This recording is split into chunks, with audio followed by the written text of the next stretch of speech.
Ganito yung itsura niya. Ayan, ito yung harap, ito yung likod. And nababanat siya ng sobra. Meron akong i-share sa inyo na pants. Panty pants.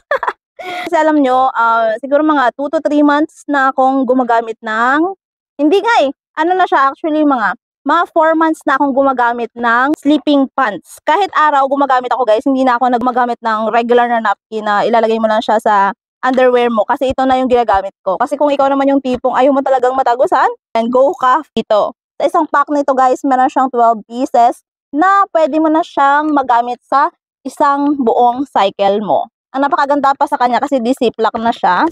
And then, ito yung itsura niya. Ayan, ito yung harap, ito yung likod. And nababanat siya ng sobra.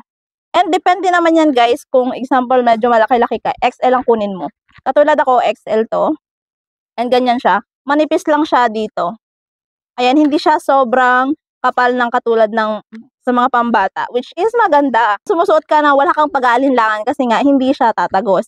Ang ganda nito, ang ganda kasi nag-switch na talaga ako sa ganito kasi ayoko na nang natatagusan ako kasi talaga pag ikaw ay nireregla, hindi may iwasan na hindi ka tagusan lalo na sa gabi. Sa mga hindi pa nakatry na paggamit nitong sleeping pants natin, siguro ito na yung time na itry mo na din para masabi mo na rin na baka pag natry mo to, ito na yung gamit-gamitin mo lagi. Lalagay ko lang sa live basket, kaya i-check out mo na.